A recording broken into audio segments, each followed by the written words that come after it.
नमस्कार दोस्तों, स्वागत है आपका द ग्राउंड रिपोर्ट में। मैं हूं समीर आत्मज मिश्र। लगातार तीसरी बार एनडीए की सरकार बनने के बाद ये माना जा रहा था और ये माना जा रहा है कि भारतीय जनता पार्टी अब प्रधानमंत्री नरेंद्र मोदी के नेतृत्व में पहली बार अल्पमत की सरकार चला रही है। उसका असर भी दिख रहा है। तमाम मामलों में वो अपने सहयोगी दलों के दबाव में दिखाई पड़ रही है, विपक्ष के दबाव में दिखाई पड़ रही है। प्रधानमंत्री नरेंद्र मोदी खुद दिखाई पड़ रहे हैं। महाराष्ट्र में गए, वहाँ पर उनकी पार्टी सरकार में शामिल है। एकनाथ शिंदे मुख्यमंत्री हैं जो शिवसेना तोड़कर आए थे और भारतीय जनता पार्टी के साथ मिलकर जिन्होंने सरकार बनाई।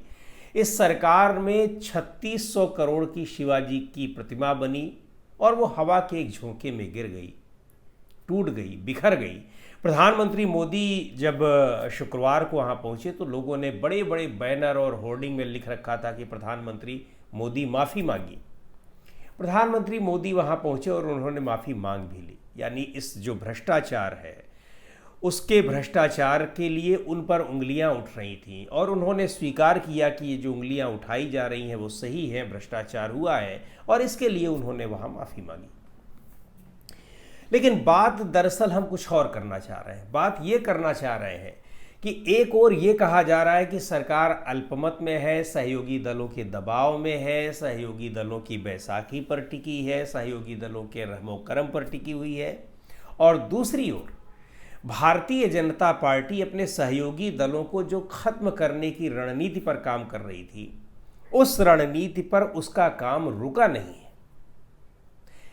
ये इसलिए कह रहा हूं क्योंकि बिहार की एक जो पार्टी है, दूसरे नंबर की बड़ी पार्टी जो सरकार को सहयोग कर रही है, लोक जनशक्ति पार्टी रामविलास। लोक जनशक्ति पार्टी तो दूसरी है, उसके नेता चिराग पासवान के चाचा पशुपति पारस हैं और ये कहानी आपको पता ही होगी। इसकी चर्चा थोड़ी देर में करेंगे। लेकिन मुख्य रूप से जो चिराग पासवान की पार्टी है, जिसके 5 लोकसभा सदस्य इस बार जीत कर आए हैं, 5 ही चुनाव लड़े थे 5 सीटों पर और 5 उन्होंने जीत ली। यानी 100% स्ट्राइक रेट के साथ बड़ा अच्छा प्रदर्शन उनका रहा बिहार में। उनकी पार्टी के सांसदों पर भारतीय जनता पार्टी डोरे डाल रही है। यानी उन्हें चिराग पासवान से अलग करके अपनी तरफ लाने की कोशिशों में लगी हुई है। इसकी कोशिशें दिखाई पड़ रही हैं। ये दावा विपक्ष के आरजेडी के एक नेता ने किया है। इसके अलावा और भी कई लोगों का कहना है और ये माना जा रहा है कि चिराग पासवान के सांसदों को भारतीय जनता पार्टी अपने पक्ष में करना चाह रही है, अपनी तरफ मिलाना चाह रही है, वहाँ तोड़ फोड़ करना चाह रही है। इसी तरह की कोशिश उसकी जनता दल यूनाइटेड में भी चल रही है और शायद शिवसेना, जो एकनाथ शिंदे के नेतृत्व वाली शिवसेना है, उनकी तरफ भी चल रही है। तो इन कोशिशों के जरिए वो अपनी संख्या बढ़ाना चाहती है, जो कि बहुत कम संख्या उसको मिली लोकसभा चुनाव में, मात्र 240 सीटें आई हैं।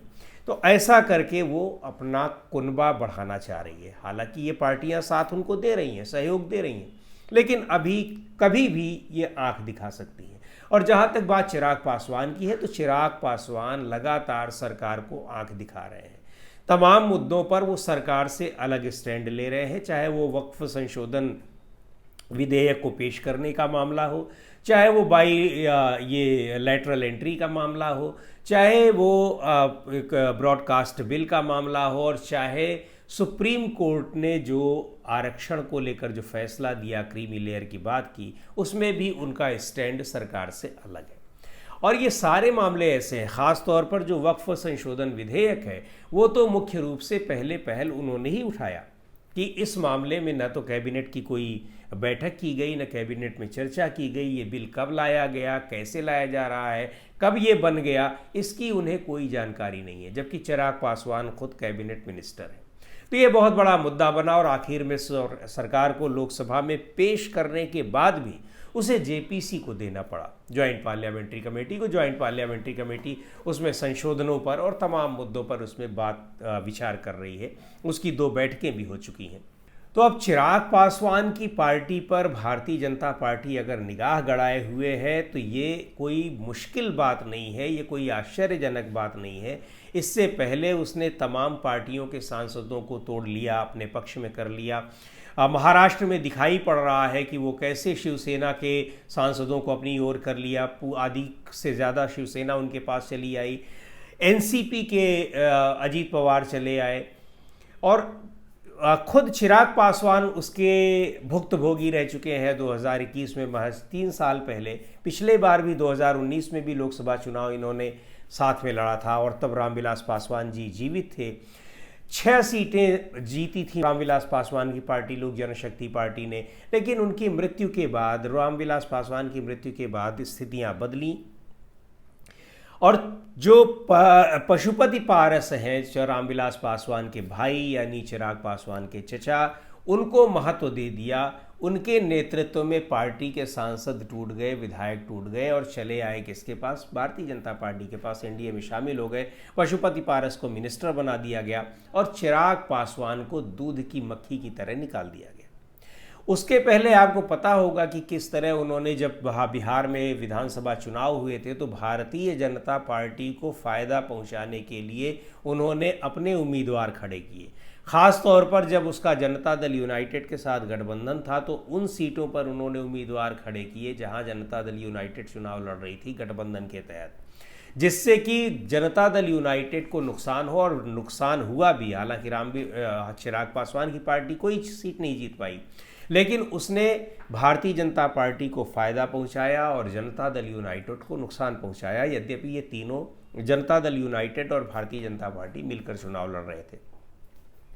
तो अब स्थिति ये है कि तो उस समय वो भुक्तभोगी रह चुके हैं। उनको इतनी सारी अपनी राजनीतिक स्थिति को अपने दांव पर लगाने के बावजूद भारतीय जनता पार्टी ने उनके साथ ऐसा किया और उनको एकदम अपनी ही पार्टी से, उनकी खुद की जो पार्टी से, उसको बेदखल कर दिया।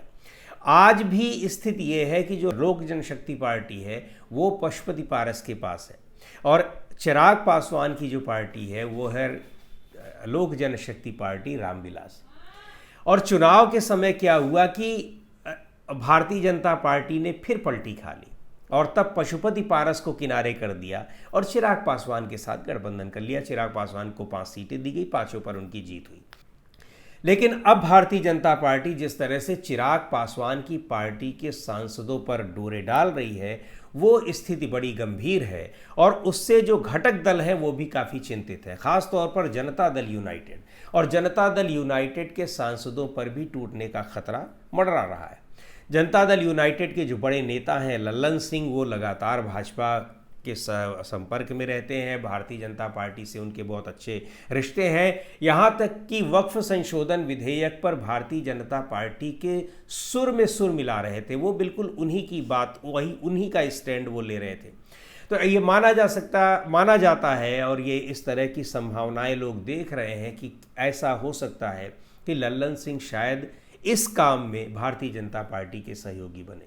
लेकिन ये देखने में ये दिलचस्प बात होगी कि अगर ये स्थिति वास्तव में है, और अगर है तो लोगों को पता चल ही जाती है, तो इन स्थितियों में क्या अल्पमत की सरकार चला रही प्रधानमंत्री नरेंद्र मोदी के नेतृत्व वाली एनडीए सरकार वो खुद सुरक्षित रह पाएगी? क्योंकि उसको 32 सांसदों की ज़रूरत है। 16 सांसद टीडीपी के पास हैं, 12 सांसद जदयू के पास है, 5 सांसद लोक जनशक्ति पार्टी रामविलास के पास हैं। इतने सांसदों वाली पार्टियां कहीं खुद ही भारतीय जनता पार्टी से अलग होने की कोशिश न कर लें। और चिराग पासवान ने जिस तरह से बयान दिया है इस मामले को लेकर, उन्होंने कहा है कि काट की हांडी बार बार नहीं चढ़ती। यानी एक बार आपने हमारे साथ ऐसा कर लिया, बार बार आप करने की हिम्मत मत करिए। उनका कहने का ये भी आशय है कि आपने तब कर लिया, तब आपके पास लोकसभा में आप एनडीए की सरकार भले चला रहे थे, लेकिन लोकसभा में आपका बहुमत था। अब आप खुद अल्पमत की सरकार चला रहे हैं, तो पहले तो आप अपनी सरकार बचाएंगे और उसके बाद किसी दूसरी पार्टी को तोड़ने की कोशिश करेंगे, जो कि फिलहाल मुश्किल दिखाई दे रही है। तो देखना है कि आगे चलकर क्या होता है, लेकिन भारतीय जनता पार्टी इन कोशिशों में लगी हुई है और उसका जो पिछला रिकॉर्ड है वो ये बताता है कि किस तरह से वो सहयोगी दलों की को रौंदते हुए आगे बढ़ी है। उन राज्यों में उसने अपनी पूरी पैठ बना ली जहां वो कभी बी टीम होकर चुनाव लड़ा करती थी, चाहे वो महाराष्ट्र हो, चाहे वो हरियाणा हो या फिर और कोई राज्य हो। और यही कोशिश अब वो बिहार में करने की काफ़ी दिनों से लगी हुई है, लेकिन उसकी कोशिश कामयाब नहीं हो पा रही है। वहाँ वो अपना मुख्यमंत्री आज तक अब तक नहीं बना पाई है और उसी की कोशिशों में लगी हुई है। दिल्ली में भी कोशिश में लगी हुई है, लेकिन यहाँ भी कामयाबी नहीं मिल रही है। पर अब ये जो खबर आई है वो अपने आप में बड़ी गंभीर है और सहयोगी दलों के लिए चेतावनी स्वरूप है। अब सहयोगी दल भी, भारतीय जनता पार्टी के जो एनडीए के सहयोगी दल हैं, वो अलर्ट मोड में आ गए हैं कि कहीं ऐसा ना हो कि ये खेल उनके ऊपर भी, उनके साथ भी खेला जाए। तो दोस्तों, आज के इस वीडियो में इतना ही। अगले वीडियो में फिर मिलेंगे एक नए विषय के साथ, एक नए मुद्दे के साथ। द ग्राउंड रिपोर्ट के यूट्यूब चैनल को आपने अब तक सब्सक्राइब न किया हो तो ज़रूर कर लें। हमारे वीडियोज़ को लाइक करें, शेयर करें और अपने सुझाव भी हमें ज़रूर भेजें।